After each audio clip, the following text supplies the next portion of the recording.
Good morning class, good morning everybody. नमस्ते, राधे राधे, सत श्री अकाल। कैसे हैं आप सब लोग? आई होप सब अच्छे होंगे और अपनी तैयारी बहुत अच्छे से आप लोग कर रहे होंगे। आज हमारे फिजिक्स का नेक्स्ट आर्टिकल है जिसका नाम है गॉस के प्रमेय की सहायता से दो बिंदु आवेशों के बीच कार्य करने वाले बल के लिए व्यंजक।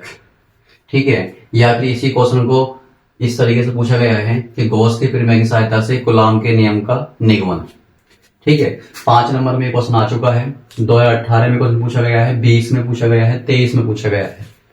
ठीक है, इंपोर्टेंट क्वेश्चन है और ये आपके गॉस के प्रमेय के जो अनुप्रयोग होते हैं उसका पार्ट है। ठीक है, तो गॉस के प्रमेय का जो अनुप्रयोग है हमारा ये, और इसको आज हम फिनिश करेंगे। ओके, और ये आर्टिकल हमारा बहुत ही अच्छा आर्टिकल है, आपके एग्जाम के पॉइंट ऑफ व्यू से बहुत ज्यादा इंपॉर्टेंट है। ठीक है, जो सीधे आपके 5 नंबर में बनेगा।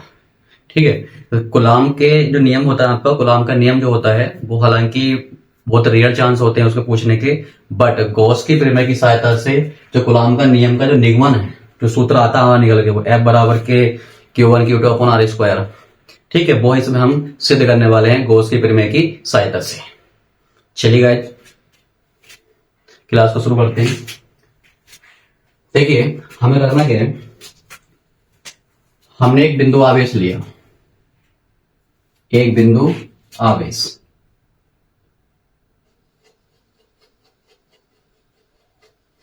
ये हम लोग बिंदु मान लिया, और इस बिंदु को हमने नाम दिया O, और यहां जो आवेश रखा है वो प्लस Q है।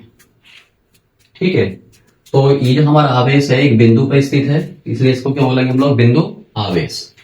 अब हमें क्या करना है,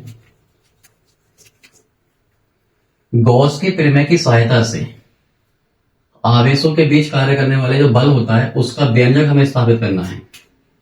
ठीक है, अब गॉस के प्रमेय की सहायता से करना है तो हमें करना क्या होगा, ये जो हमारा आवेश रखा है इस आवेश के चारों तरफ हमें एक गॉसियन पृष्ठ लेना होता है, गॉसियन पृष्ठ। अब वो गॉसियन पृष्ठ इस प्रकार से होना चाहिए कि जो हमारा बिंदु आवेश है उसके जो पृष्ठ है, पृष्ठ पे जो प्रत्येक बिंदु होगा उसकी जो दूरी होगी आवेश से समान होनी चाहिए। गॉसियन पृष्ठ पे जितने भी बिंदु होंगे उन सभी बिंदुओं की दूरी जो है वो इस बिंदु से समान होनी चाहिए। मतलब वो आपका जो गॉसियन पृष्ठ है वो सममित होना चाहिए। ठीक है, तो हमें ये सोचना पड़ता है कि आपका जो बिंदु आवेश है उसके लिए गॉसियन पृष्ठ क्या होगा। तो इसमें आपको टीचर की हेल्प लेनी होती है, टीचर ही आपको बताएगा कि किस प्रकार के आवेश के लिए आपको किस प्रकार का गॉसियन पृष्ठ लेना है, और वो आपको याद कर लेना है। तो जो हमारा बिंदु आवेश होता है, बिंदु आवेश के लिए गॉसियन पृष्ठ जो होता है वो हमारा क्या होता है, गोलाकार होता है, गोला होता है। ठीक है ना, बिंदु आवेश के लिए गॉसियन पृष्ठ कैसा होता है, गोला। ठीक है, गोलाकार पृष्ठ होता है आपका। ओके, ठीक है, तो आपका जो गॉसियन पृष्ठ कैसा होगा, गोलीय। तो कुछ इस तरह से बनाएंगे हम लोग।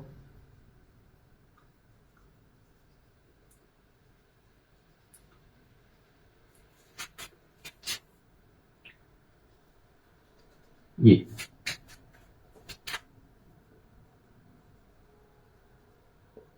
चलिए थोड़ा लगभग में बनाए। ओके, अब देखिए, आपको थोड़ा इमेजिंग करना, आपको ये वृत्त नहीं समझना, आपको एक गोला समझना है। जैसे आपकी वॉलीबॉल या फुटबॉल होती है ना, फुटबॉल समझनी है आपको 3D में, इस तरह से है आपका, और उसका जो केंद्र होगा, उस बॉल का जो केंद्र है अंदर, उस पे आपका आवेश रखा है Q। ठीक है, जो गोले का केंद्र है, जैसे हमने O नाम दिया है, ठीक है, उस पे आवेश है। अब इसको ऐसे समझिए आप। ठीक है, अब हमने क्या करा, इस बिंदु से R दूरी पर, भाई R मान लो हमारी गॉसियन पृष्ठ की क्या हो गई, त्रिज्या हो गई। जो गोलीय गॉसियन पृष्ठ है उसकी त्रिज्या हो गई R। ठीक है, और यहां पे हमने एक बिंदु माना P।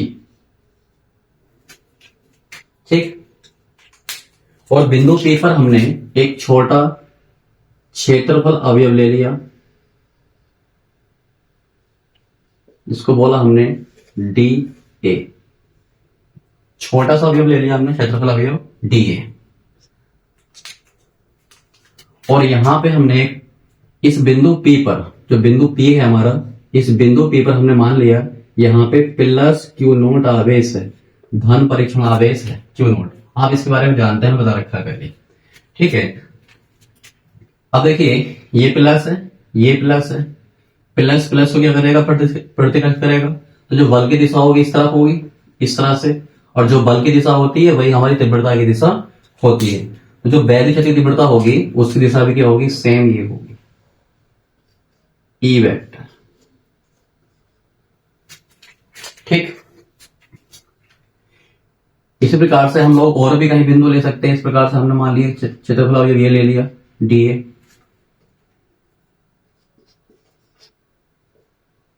ये भी आर दूरी पर है, और यहां जो तीव्रता होगी आपकी ई वेक्टर वो इस तरह से होगी। इस प्रकार से हम बहुत अवयव यहां पे ले सकते हैं, अनंत अवयव ले सकते हैं जो इससे आर दूरी पर होंगे। ठीक, और यहां भी तीव्रता होगी, उसकी दिशा भी ये होगी। तो इस प्रकार से आप लोग देख रहे हैं पूरे गॉसियन प्रश्न में तीव्रता है वो सब सेम है। मैंने ऐसा क्यों बोला, क्योंकि आपकी तीव्रता का फॉर्मूला होता है ई बराबर होता है 1/4 epsilon naught q upon r square. ये तो कांस्टेंट है। अब देखो सभी बिंदुओं के लिए जितने भी हमने इन बिंदुओं पे जो हमने क्षेत्रफल अवयव लिए हैं उन सभी के लिए आवेश सेम है। ठीक है, क्यू है, और इनकी जो बीच की दूरी है वो भी क्या है आपकी, सेम है सभी की। यहाँ भी आप सभी की दूरी समान है, और सभी के लिए आपका क्यू क्या है, सेम है। तो तीव्रता सभी की क्या होगी, सेम होगी। भाई ई का मान जो चेंज हो सकता है वो इसकी वजह से चेंज हो सकता है या फिर इसकी वजह से चेंज हो सकता है। अब ये दोनों ही मान सभी अवयवों के लिए क्या है, सेम है। तो ई का मान भी क्या होगा, सबके लिए सेम होगा। तो मतलब ये हुआ, आप इस गॉसियन पृष्ठ पे कहीं भी कोई बिंदु लें, और ठीक है, और उस बिंदु पर आप लोग क्षेत्रफल अवयव लेते हैं छोटा सा, तो उस पर तीव्रता होगी वो क्या होगी, सेम होगी। सभी की तीव्रता क्या होगी, यहां पर समान होगी। चलिए अब देखिए जो पृष्ठ है आपका डीए, इसका क्षेत्रफल वेक्टर भी होता है। अब क्षेत्रफल वेक्टर किसे कहते हैं, देखिए समझिए,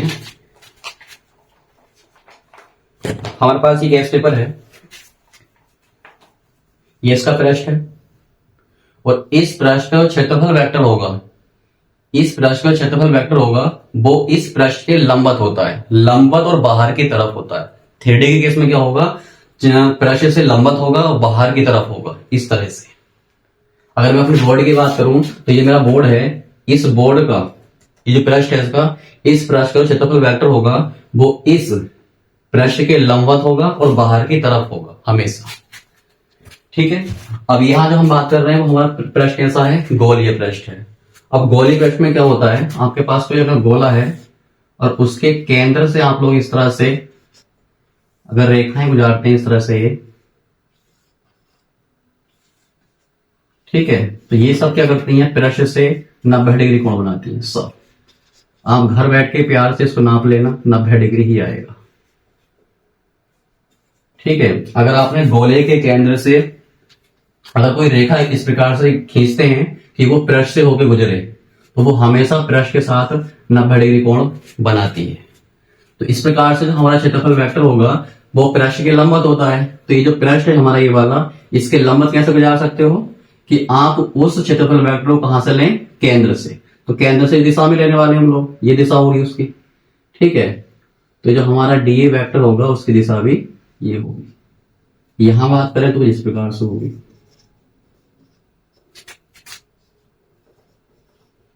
आई होप मेरी बात आप समझ पा रहे होंगे। क्षेत्रफल वेक्टर की दिशा हमेशा पृष्ठ के लंबवत होती है और बाहर की तरफ होती है 3D के केस में। तो इस प्रकार से आप लोग देख रहे हैं हर जगह आपका थीटा क्या है, 0 डिग्री है। थीटा क्या होता है हमारा, ई वेक्टर और डी वेक्टर के बीच का कोण होता है। हर जगह थीटा क्या है हमारा, 0 डिग्री है। हर जगह थीटा 0 डिग्री है। ठीक है, आई होप आपको ये बात समझ में आई होगी। चलिए अब तो इसके बारे में लिख लेते हैं। अब देखिए मैंने इसके बाद लिख लिया है जो आपको एग्जाम में स्टार्टिंग में लिखना होता है। ठीक है, और इसको आपको रट्टा नहीं मानना, आपको बस इसको समझना है और उसी को अपने एग्जाम में लिख देना है। मैंने यहाँ पे लिखा है, माना एक बिंदु आवेश प्लस क्यू प्लस एक बिंदु आवेश है, वायु या निर्वात में एक बिंदु O पर रखा है। और इतनी सी बात, जो बिंदु हमारा ये है O यहाँ पर रखा है, ठीक है। और ये जो आवेश है वायु या निर्वात में रखा है, ऐसा हमने मान लिया है, ठीक है। और इस बिंदु O से R दूरी पर एक बिंदु P है, इससे R दूरी पर एक बिंदु P है, ठीक है। और इस बिंदु से गुजरता हुआ और Q को परिबद्ध किए हुए एक गोलीय गॉसियन पृष्ठ खींचा गया। कैसा गॉसियन पृष्ठ है आपका? गोलीय, ठीक है। और ये हमें याद करना होता है कि किस प्रकार के आवेश के लिए किस प्रकार का गॉसियन पृष्ठ होता है, ठीक है।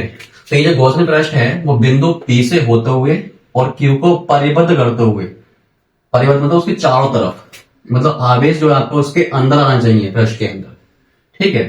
तो एक गॉसियन पृष्ठ खींचा गया है जो कि क्या है? गोलीय है। बस इतनी बात लिख देनी है, उसके बाद अपना आर्टिकल शुरू कर देना है। अब देखो हमें करना क्या है, हमें ये जो आपका क्षेत्रफल अवयव है DA, इससे गुजरने वाला वैद्युत फ्लक्स लेना है, ठीक है। क्योंकि गॉस की जो परिमाण होती है वो किस पे बात करती है? फ्लक्स पे बात करती है, तो वही निकालना है हमें। तो हम यहां पे लिखेंगे क्षेत्रफल अवयव, क्षेत्रफल अवयव, एक मिनट, ओके। क्षेत्रफल अवयव DA से गुजरने वाला वैद्युत फ्लक्स। तो क्षेत्रफल अवयव जो है हमारा D है वो छोटा अवयव है, तो फ्लक्स भी क्या होगा? यहाँ पे छोटा होगा।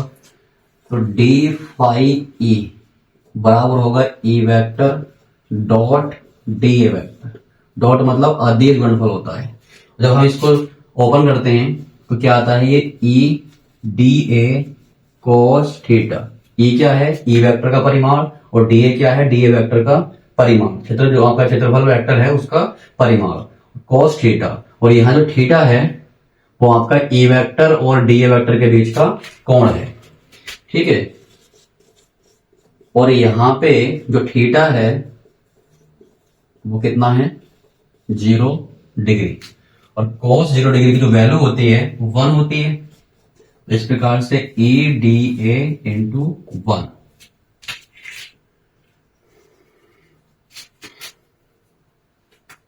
ओके, तो इस प्रकार से हमारा D फाई E बराबर आ गया E इंटू D, समीकरण नंबर 1। ओके स्टूडेंट, अब देखिए डियर स्टूडेंट, ये जो हमारा वैद्युत फ्लक्स आया है वो एक छोटे से अवयव से गुजरने वाला फ्लक्स है। अब इस गॉसियन पृष्ठ पे ऐसे छोटे छोटे अवयव जो हैं अनंत हैं। अब मुझे क्या करना है? उन सभी के फ्लक्स को जोड़ना है। तो जोड़ूंगा तो क्या करूंगा? मैं इस वाले पृष्ठ से गुजरने वाला जो फ्लक्स है उसका ले लूंगा समाकलन, तो सभी का जुड़ जाएगा, ठीक है। तो हमें क्या करना है? संपूर्ण गॉसियन पृष्ठ से गुजरने वाला कुल फ्लक्स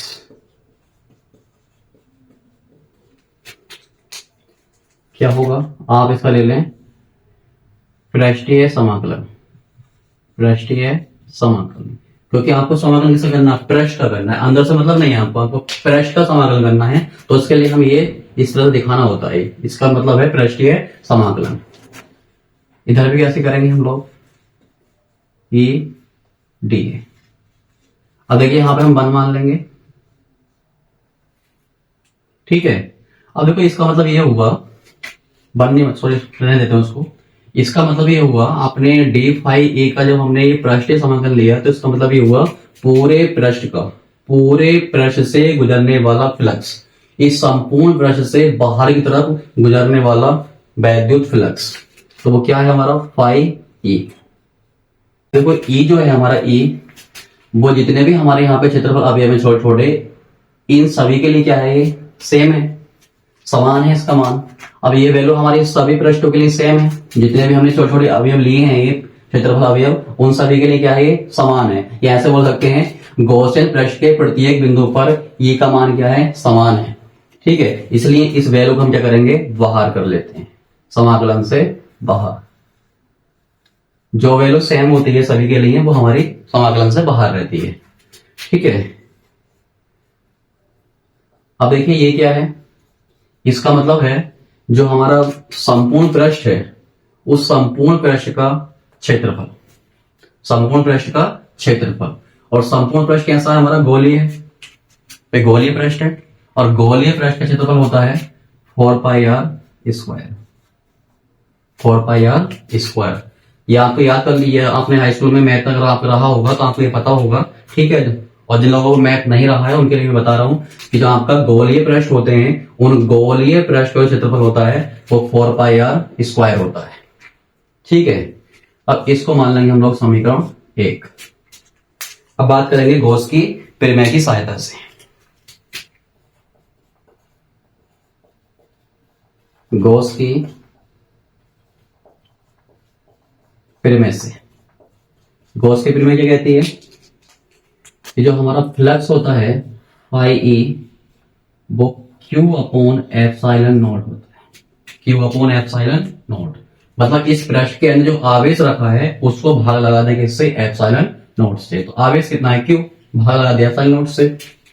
ठीक है, तो ये गॉस के प्रमेय से आया निकल के, ये हम लास्ट क्लास में सिद्ध कर चुके हैं। आप क्या करेंगे, समीकरण 1 और 2 की तुलना कर देंगे। समीकरण 1 व 2 की तुलना करने पर तो आप क्या देख रहे हैं, यहाँ पे लेफ्ट हैंड साइड बराबर है। अगर समीकरण की लेफ्ट हैंड साइड बराबर होती है तो राइट हैंड साइड भी बराबर ही होती है। ठीक है, तो इस प्रकार से हमारा E इंटू 4πr² बराबर आ गया है Q/ε0। और यहां से मैं E का मान निकाल सकता हूं, तो E कितना आएगा यहां से, कुछ इस प्रकार से लिख सकता हूं इसको मैं 1/4πε0 इंटू Q/r²। देख रहे हैं हम लोग भाई, ये 4πr² बटे में, देखो 4πr² जब E के गुणा में है तो सामने वाले के बटे में जाएगा। तुम देखो लिखा है 4πr² बटे में है, देखो, और बटे में हमारा ये भी चल गया था तो मैंने इसको इसके साथ ले लिया। अब देखो ध्यान से देखिए ये क्या आया, ये आई है आपकी किसी बिंदु आवेश के कारण किसी बिंदु P पर वैद्युत क्षेत्र की तीव्रता। किसी बिंदु आवेश के कारण किसी बिंदु पर वैद्युत क्षेत्र की तीव्रता। ठीक है, देखो आपके एग्जाम में क्वेश्चन यही पूछा जाता है कि गॉस के प्रमेय की सहायता से किसी बिंदु आवेश के लिए वैद्युत क्षेत्र की तीव्रता का व्यंजक स्थापित कीजिए। तो हम इस प्रकार से कर सकते हैं। स्टूडेंट, ये बहुत काम की बात बता रहा हूं मैं आपको। अगर एग्जाम में कुछ ऐसा पूछ ले कि गॉस के प्रमेय की सहायता से किसी बिंदु आवेश के कारण किसी बिंदु पर वैद्युत क्षेत्र की तीव्रता का व्यंजक स्थापित कीजिए, तो इस प्रकार से हमें करना होगा, जो कि याद आए। ठीक है, चलिए अब हम तो यहां पे बात कर रहे हैं बल के लिए, तो आगे बढ़ते हैं। तब तक हम इसका स्क्रीनशॉट ले लें।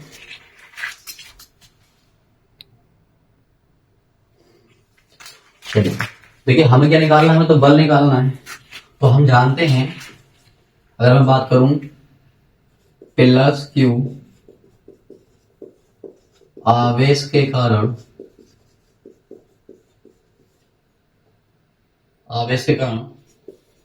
बिंदु P पर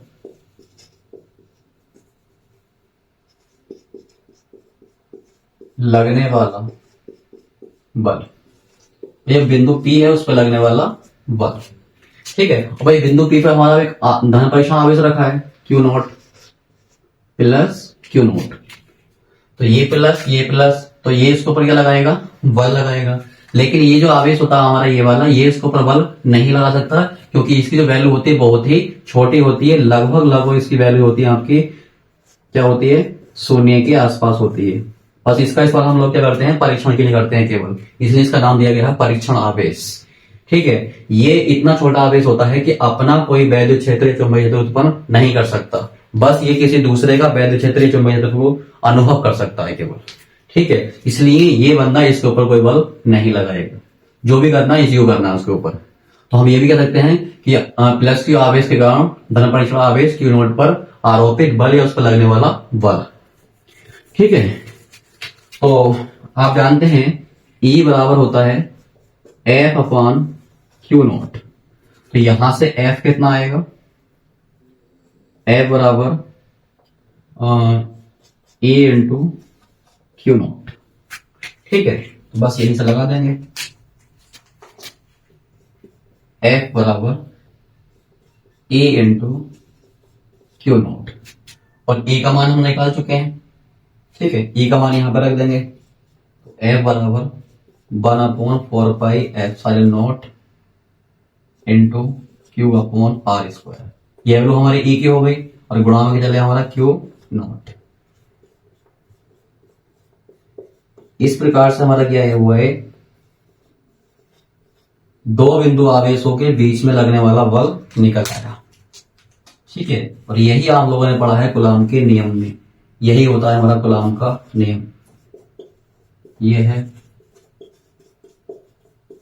कूलाम का नियम है। ठीक है भाई, हम इसको ये लिख सकते हैं ना भाई, ये तो कांस्टेंट है आपका ये वाला 1/4π कांस्टेंट होता है, तो इसको जो हम छिपाएंगे तो इसको हम ऐसे लिख सकते हैं F इस तरह से q naught upon r square. क्यों लिख सकते हैं, लिख सकते हैं। अब यहां से क्या बात निकल रही है कि जो आपका बल होता है वो दो बिंदु आवेशों के गुणनफल के समानुपाती होता है और उनकी बीच की दूरी के वर्ग के व्युत्क्रमानुपाती होता है। ठीक है, तो यही बात हमारा कूलाम का नियम कहता है और यही बात हमारा ये कह रहा है, तो ये कूलाम का नियम ही तो हुआ। तो इस प्रकार से हमने क्या करा है, कूलाम गॉस की परिमेय की सहायता से कूलाम का नियम स्थापित कर दिया। कूलाम का जो नियम है उसका निगमन कर दिया, उसको स्थापित कर दिया। ठीक है, तो ये क्वेश्चन आपके दो आधार पर पूछा जाता है, एक आपका क्वेश्चन ये बन सकता है इस पे और इसी पे आपका क्वेश्चन ये बन सकता है, और दोनों के आंसर हमारे सेम है। ठीक है, और तीसरा मैंने आपको बता ही दिया यहाँ पे कि ऐसे ही पूछ सकता है कि गॉस की परिमेय की सहायता से किसी बिंदु के कारण, किसी बिंदु आवेश के कारण वैद्युत क्षेत्र की तीव्रता का व्यंजक स्थापित कीजिए। तो ये है, that's it. I hope dear student आपको हमारा वीडियो पसंद आया होगा। वीडियो पसंद आया तो आप हमारी वीडियो को लाइक करें, अपने YouTube channel Mohan Singh lecture को सब्सक्राइब करें और अपने फ्रेंड में शेयर करें जिससे मैक्सिमम स्टूडेंट का बेनिफिट हो सके। Okay guys, best of luck, आप तैयारी करते रहें। ओके।